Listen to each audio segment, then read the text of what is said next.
The very vast majority, any of the men I have worked with, it's very much their chosen, their beloved is who they want to be intimate with. And that when there's a rejection, it's an injury. It hurts. It feels like you don't love me. You're not attracted to me. First Responder Wellness for the whole person with your hosts, Corinne and Caise.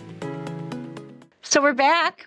We did it. It's our second run and we're here and we're recording. We're ready to go. We're First Responder Wellness for the whole person so that we don't sound like the other first responder wellness that's out there. But today we're talking about, and I might get this wrong. You're going to be far better versed than me in this. The 5 love languages and how those 5 love languages might impact or make a difference in a first responder's experience. Where do we start with that? I'm going to let you start us off because we could go in a lot of directions. So why I think this is a fun and helpful topic is because the 5 love languages was a book written by Dr. Gary Chapman, I don't know, a few decades ago, that's been become really very popular. And it's one of the few books that I say that I'm sure that Dr. Chapman wouldn't appreciate me saying this, but people don't really need to read the book. There's, especially nowadays, it's like there's so many resources and you can kind of get all of the Cliff Note versions, which we're going to give you some of that here, and even find quizzes about what your love languages are online easily. So that's a nice little thing that you don't even have to like read the book. But the basic premise of the 5 love languages is it's not gospel or Bible. It's just one little piece to help you understand the people that you're in relationship with and even yourself, and how to be more effective and efficient in showing and also in recognizing how you receive love from those that love you. And could this be more than just, I think when we hear the word love language, we want to think about like our significant others, our partners, our husbands or wives. But I believe from what I've studied in these, this could apply to any relationship. Is that true? It is. And since his book became so popular, he's now written more books about like you're finding out your kids' love languages and all that. Friendships and colleagues and all of that kind of stuff as well. Again, it's not the end all be all, it's one little piece, but I think when you start to understand it, and even when you hear people talk about something sweet somebody did for them, you'll start to see like, oh, this is probably your love language, which is why you really appreciated that thing. So we need to know our love language, and then we need to know the other person's in order for a relationship to really get that vibe. Yeah. And in order for you to be like as efficient and intentional about showing them love. So the idea is basically, we tend to give love in the way that we want to receive it.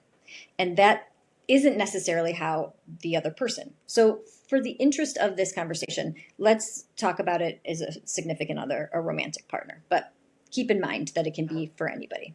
But so often I will hear people in my office say that if I'm working with a couple, for example, that one of them will say, "You don't even show me that you love me anymore." And the husband will say, "What do you mean? I take your car to fill it up with gas. I wash your car. I take it." Yeah. I take it and fill and wash it inside and out. I make sure it's change the oil and all of this stuff. I pack your lunch the days that I'm home. And she's like, "Yeah, but when was the last time that you bought me a present just because? Or when was the last time that you brought me flowers?" Yes. And basically what is happening there is a difference in love languages. So I would hypothesize his love language is acts of service and hers is probably gifts, which these. Oh, can we do something really quick? Because I love how you're going with this. Can we say what the 5 ones are first, just so we can know what they are before we break them down? Because I'm going to forget what they are too. So you said one was accent. Oh, I'll let you do them, but Yes, and there's been since then people have debated that there's probably a lot more, but these are the basic categories that they can fall in to keep it as simple as possible. But the one is acts of service. So this is doing things like above and beyond that aren't the caveat of this is that it's not like your chores that are your adult responsibilities to take care of your household or the things, but these are the things that are extra, that are like thoughtful. Again, like washing the car, taking it to get gas, packing a lunch, doing something, planting flowers for you. Mm. Yes, serving in that way. Yeah. Um, Yes, I've heard of people like the one guy is married to a nurse, and before she goes into her night shift, he puts her scrubs in the dryer and warms them up, so that in the wintertime, so that she's got warm clothes. Yeah, very sweet. Um,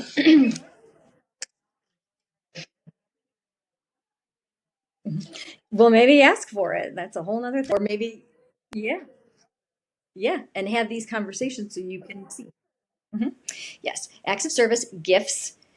So, and this isn't, the gifts is sounds very superficial, but they're not of it's not about monetary value or yeah, or the extravagance of it.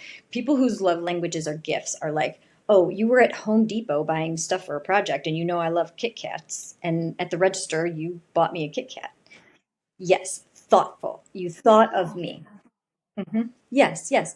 Or a handwritten card, flowers. Even you stopped on the side of the road and picked wildflowers. Doesn't have to cost anything. And presented it as a gift.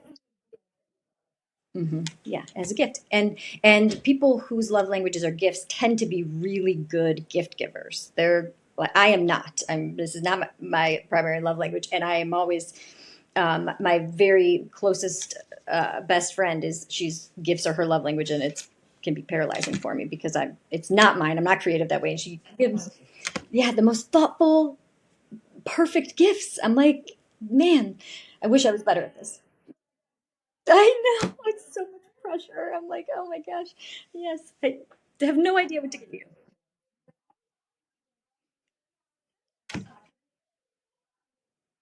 Yeah, and it's probably perfect.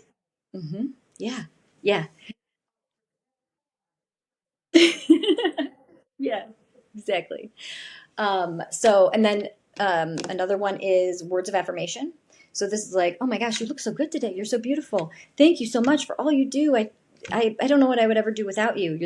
You're the bestest husband, friend, whatever that there is. You're so thoughtful. You're so good at things. You're so creative. How do you know how to do this? Like just verbally. Yes, yeah. And again, thoughtful in that way too. And then there is physical touch. So obviously, in a romantic relationship, that's is sex, but also this is like physical connection. Yes, like kiss, a peck on the lips, or you're at a family gathering and you're like rubbing and here their back, right, or put your hand on their leg, or holding hands, um, cuddling.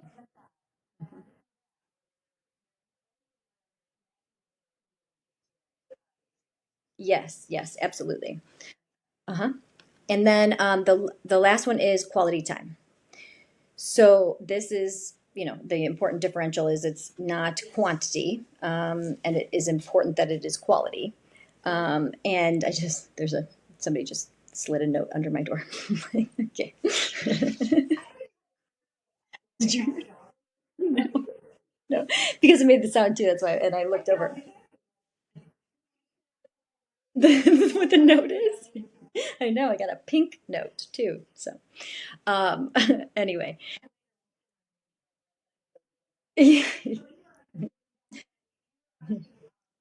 quality time. No, quality time. Um, quant the squirrel. Yes, it's quality, not quantity. So people will like, let's say they're binging a show and watching it, and they watch 5 episodes one Saturday, and but then she says that they don't spend time together, and he's like, wait, what? We just spent 5 hours watching a show, and but for her, that's not quality. We weren't like we didn't talk about anything. We didn't connect. We each sat in our own respective couches or chairs and watched a show. So for some people that could be counted as quality, but for others it's not. So it's usually isn't a ton of time that quality time people are looking for. It's even 15 minutes of this kind of conversation in depth of what's going on that really, and people don't want it to be super long, even if it is their love language. Otherwise it's too much. It's like, but being like, I see you and I am attending to you and thoughtful. So an important piece of this is not to be distracted with your phone, responding to messages. This would be if you're doing quality time, especially with anytime, but especially with somebody that you know that is their love language, is to put your phone on do not disturb for that period of time and really focus and attend. Active listening. They'd have to get the bean. There's some app that you put on. It's called the bean. And you put it on, and when you're doing something outside of time on your phone, if you go to pick your phone up, it'll like do something. It like freaks out or something. It's like an app that keeps you from using your phone when you tell it not to. But anyways, back. Trying to overcome the technology that's interfering. Yes. So, so people typically have a primary and secondary that are most important. I do like to tell people we need all of the love language. They're all very important, each and every one of us. So if we were like, okay, so it's not just like take these two that you find are the person's primary and secondary or top two, and then let's forget about the rest. So like a lot of people too will say, well, we just don't get each other gifts anymore because, you know, it's not our love languages. And so we just, for Christmas, we focus on the kids, or we just don't even buy each other anything or get each other anything for anniversaries or that kind of stuff. And I'm like, that is not a great idea. We still need to be doing those little things. It doesn't have to be necessarily the Home Depot thing, but like to write a thoughtful card and or get flowers or something to is still, and it doesn't have to be expensive. It's still important to do all of those things, even if they're not the primary. It's just you don't have to be as thoughtful necessarily, or as worried about what exactly it is. But it's still good to be using all of them. So I love that because I think we get confused. Sorry, I think we get confused and think this is your language, this is mine, and as long as we're doing that, it's okay. But you're saying they all have a place. yeah, yeah, and figuring out this is just like your most bang for your buck. This is where to make sure you're attending to it. But we do need all of them. And sometimes our love languages change, especially if you've been meeting somebody's love language in a certain area pretty consistently for a while. They may end up shifting. So kind of keeping these conversations going is good too. So And maybe shaking it up. If you're always doing the same kind of love language, it might be nice sometimes to pop something else new in there to see if that gives a different sense of connection. that kind of novelty is always good, especially in long-term relationships. And we do tend to show love the way that we receive it. So the guy that I was talking about earlier with the, filling up the gas tank, washing the car, or taking it to get its oil change, packing the lunch. He probably loves acts of service also for himself. And so it's important to know what your significant other's love language is, so you're spending more effort and energy how they receive it, but also to know that even if like acts of service isn't your love language, that when he does those things, noting to yourself, this is him showing his love. This is his natural way of doing it. And yes, while you've already told him yours are gifts and quality time, it doesn't, it's like, and we do want him to be doing those things too. It's like also really be noting that this is how he shows his love, and this means he loves you. This is as natural and authentic as it comes for him. So, and not just like, oh, but that's not how I receive it. It's like, okay, but this is how he shows it naturally. So both and. Yeah. And the other thing I will also often hear women in particular say that like as far as sex and with their significant other, that their husband is he always wants sex, and they will often say like it doesn't even matter that it's with me, he would do it he just wants to be doing it. And so that's why I'm just not like, I don't want to, get off of me, la la la, like and I really will challenge her that I work with a lot of men, And please leave in our comments and message me if this is not true, all of the men out there, or all the people whose love language is physical touch, that it absolutely matters that it is you, and it isn't just anybody, and this is their wanting to feel connected to you.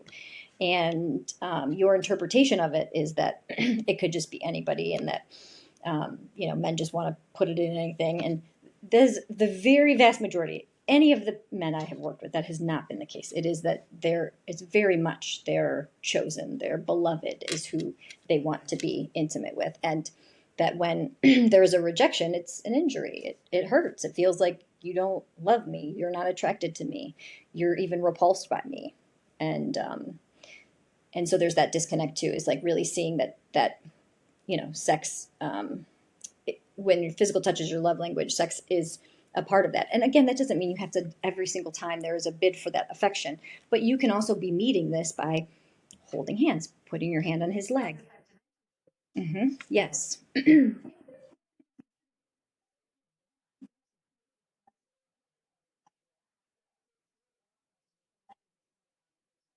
Yes.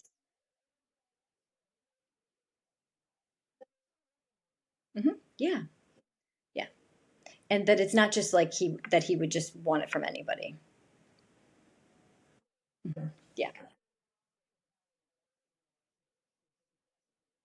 Yes, exactly. Exactly. Yeah.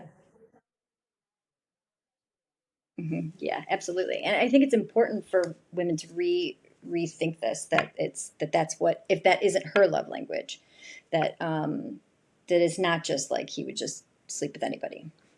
Women, that's, we don't even think that that would be true for women, but women have their love language can be physical touch, and that we wouldn't assume that that woman would just take it from anyone, right? It doesn't matter who it is. It's like, of course not. Sometimes doing these quizzes, having each partner fill out the quizzes themselves and even guess and hypothesize together while talking what we think the other person's love language would be, and see if, even having conversations like, when was the, like, what is a time that stood out to you that you really felt loved by me? Like, what did I do?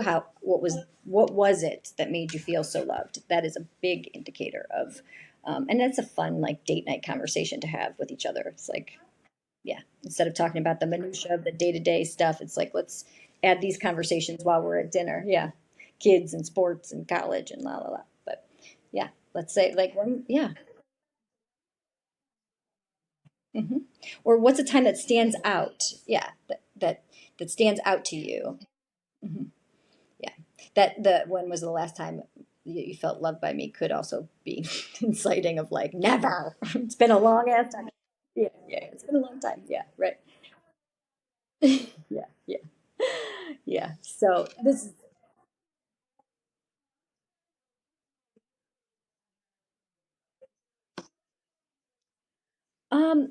I it's been a hot minute since I actually read the book. I don't think that came out of. It might.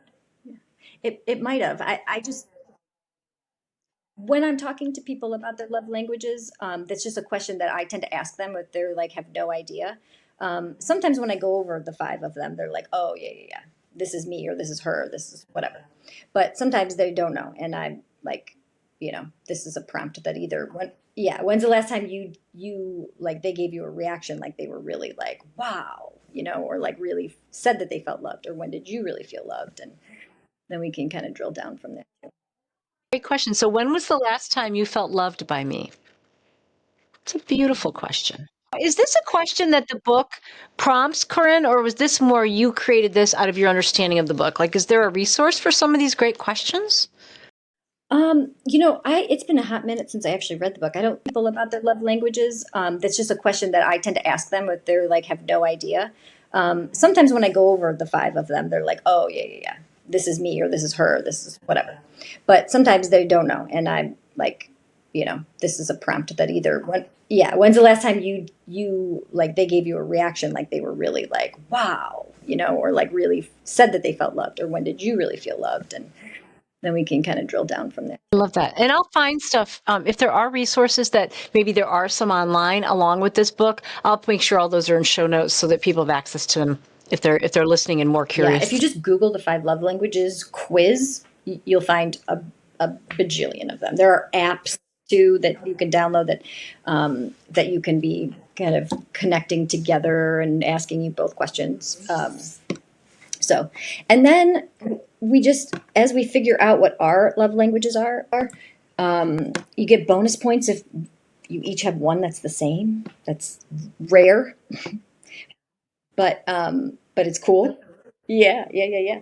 And if not, it's like, this is, let me figure out what does this even look like for you? Like, this is probably something that you will could ask them, like, do you ever hear your friends talking about their spouse doing something and you're like, man, I wish mine would do that. And what are those things? And ask. Then they'll say, like, yeah, my friend's husband will just show up and bring her whatever chocolates to work, and unexpectedly. That's so nice. I wish you would do that. And those give you little clues into what are some things to try. And I guess maybe at that point too, being tolerant that if it's not your person's natural language, that it might be hard for them. It might be a challenging thing for them to be able to do those steps. So even a baby step should be something that should be recognized. And you may never get 100% of that language from that person, not if it's not somehow organic to them. And if you give them positive affirmation and really kind of help them to see like what the things are. Like, it's not easy for me to do gifts and do really thoughtful gifts. But if somebody like can spell out to me that, like, when they mention that they love KitKats and I'm coming over and think of it to grab them when I come, and that counts. That's like maybe not a birthday gift, but it's just like, yeah, it's just like, oh, you were thinking of me, and that's so sweet. I like that. So this would be really relevant for anybody, but maybe we're bringing up specifically in lieu of first responders because there might be some unique strains on relationships when you love someone who is a first responder. So these could be very helpful tools. Yes. I think what's important about them is like the most bang for your buck, since time is limited, your energy resources are limited. And oftentimes you're gone for 24, 48 hours at a time. And there's this disconnection that is happening because it has to be. And then when you come back, this is like, if you are speaking different love languages, then you feel miles apart, as opposed to, having gotten off a 48 and she's home with 2 kids. And while you had a hell of a 2 days, you have to also think so did she, and you pick up some flowers on the way home, or, run and while she's at work and fill up her gas tank and make things a little bit easier for her while you're gone, and that kind of stuff, to be like, I just wanted it to be a little bit easier for you.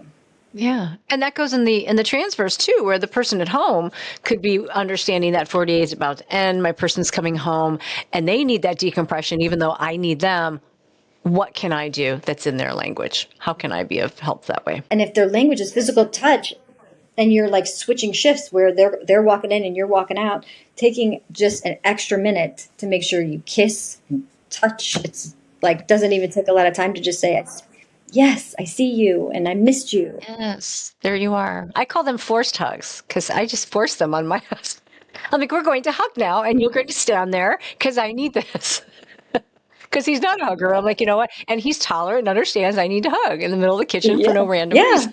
And probably that's co-regulating your nervous system too. Well, that's what I think about when we talk about intimacy and touch. There's a whole nother benefit of that, which is, what it does for our oxytocin and stuff. So it has a good benefit beyond relationships. Yeah, yeah. And yeah, we'll definitely talk about that in episode 2 of co-regulation and how do we do all that kind of stuff. So I know. Everything we talk about, I'm like, okay, that's going to build on 7 other topics. It's so hard to not just go off on the 8 other levels, but I think this was super cool. I think it was a nice, easy way that someone could just adopt one little skill or tool, one little new thing and try it, and or open the conversation. Start to talk about it with your person. Ask them. Most people have heard of this, or at least would be willing to explore. People are annoyed. They've heard it, and like their wife has said, like, oh, well, what's your love language? And they're like, oh, it's like another thing I have to do. And I really encourage them that this is as far as the to-do list things to do and connection in a relationship, this is pretty easy. And once you understand it and figure out what theirs is, yeah, this is to be more efficient. And it will also make sense as to why, like, a lot of, I find that it tends to be men tend to, their top love languages are usually physical touch and words of affirmation. And women tend to be more acts of service and either quality time or gifts. And of course, this is like, can be different, but in what you see it play out is like women will say things like, all he wants is sex. He just wants to be touching me, and I've been touched by the kids all day, or whatever. And like, that's the last thing, or like, it would be, it could be with anybody. It's not about me. And he needs me to say good job for every little thing he does. And to me, that's indicative of words of affirmation are not her love language, and they are his. And yes, it isn't like, while he needs an attaboy for everything, that's how he feels loved, and that you respect and appreciate him. And, for acts of service, it's like men will typically say, she just wants to add all this stuff to my to-do list that, like, then, and now basically I got to go wash her car, fill up her gas tank. Like, I don't already have a million things to do. Yes, it's just like she just wants more stuff done for her. And it's like, no, it's not the, like, your chores. This is the other things that are just like, I was thinking of you and wanted to do this for you. Or wanted to spend, yeah. Yeah, she just wants you to be like thinking of her. Or and the quality time is like, it doesn't mean quantity. It's just focus, put your phone down and say you are important. Oh, that's a whole nother episode, girl, which is communicating and active listening. We're going to be doing this a long time. Well, and to your point about it being time consuming, potentially you're going to pay it forward. The little bit of time you put in now is going to save that argument later, the tension later, the delay in the conversation. It'll likely expedite time down the road. Yeah, and when you are both doing this, even just a little bit intentionally, it makes you feel connected and loved. So you're not so contentious and so like mad at each other all the time, or feeling neglected. It's like, yeah, we can just be intentional. And if you think, when was the last time I did one of his or her love languages intentionally? And if it's been a long time, it's like, that's a reboot. You hit the word too, intentionality. I think it does. Oh, I just turned all my lights off. It doesn't matter whether you did it right or wrong. It matters that you intended and that there was an intention, a deliberateness. That's really what we want, right? We want someone to deliberately focus on us. Mm-hmm. Yeah, and to show us that you're thinking of us, that we matter. Yes, and we all, as human beings, every one of us needs and wants that. That doesn't change. I don't care who you are as a human, unless you're the 0.008% that don't have a social belonging need. We all do. We all want a little bit of this. Yes, and what I tell people too is like, when 2 generations from now, 3 generations from now, people, our lives, nobody will have known us. Nobody will have cared, which is sad and a bummer. However, when we marry someone and we partner with someone, we say that your life will matter because it will matter to me. You will be noticed because I will notice you. I will be a witness to your life, your experience. And we get busy and we forget that that's part of our role and job, and that that's what we are doing for each other. And this is a way to do that, and to really be intentional about that. It's a wonderful way to say it. I think that really helps when people get nihilistic or a little existential, is to remember we're here for each other in the moment, for this space. That's a wonderful, I like that. That's a great little clincher on the end of this too. It's perfect. Awesome. Well, I loved our conversation. I can't wait to talk about the other 6 that are going to spin off of this. So till next time. Yeah, absolutely. Join us for our next episode on First Responder Wellness for the Whole Person.